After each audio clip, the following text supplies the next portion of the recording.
presne o tom, čo má Európska únia robiť teraz a prakticky.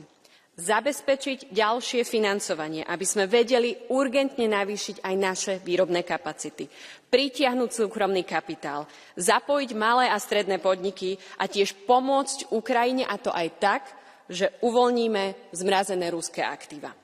Je v našom záujme, aby sme v tomto historickom momente stáli na správnej strane. Seit dem Zerfall des Warschauer Paktes gibt es keine Bedrohung für Europa. Und Sie haben erfolgreich durch die NATO-Erweiterung Russland zu dem neuen Feind aufgebaut. Das versuchen Sie auch weiterhin. Deswegen wollen Sie auch den Krieg übrigens weiterführen und weiter finanzieren, damit Sie dieses Feindbild einfach aufrechterhalten wollen.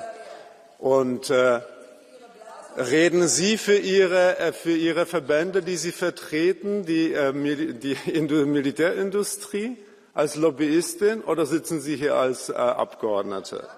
Ich zitiere die offizielle amerikanische Regierung, und sie hat recht, und das trifft sie im Mark.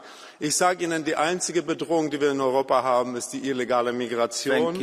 Und bauen Sie für die 250 Milliarden lieber ein. Fakt ist, diese EU ist für gar nichts bereit, und Sie sollten deshalb mal verbal abrüsten. Wir sollten aber im Gegenteil Donald Trump dankbar sein für seine Friedensinitiative.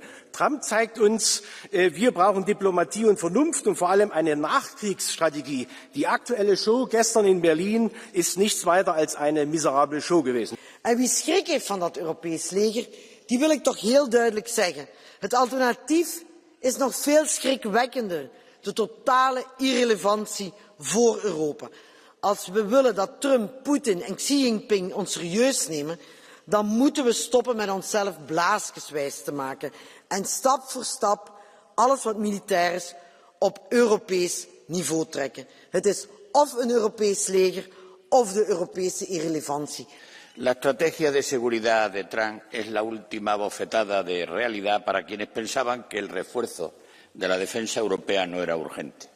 Hoy por hoy, la OTAN sigue siendo el pilar fundamental de nuestra seguridad colectiva, al menos en el corto y medio plazo. Pero si queremos que esta alianza sea sólida, no podemos basarla en la dependencia, sino en la responsabilidad compartida. Responsabilidad que tiene que tener cada uno de los socios y que vaya sumando a la seguridad y a la defensa colectiva.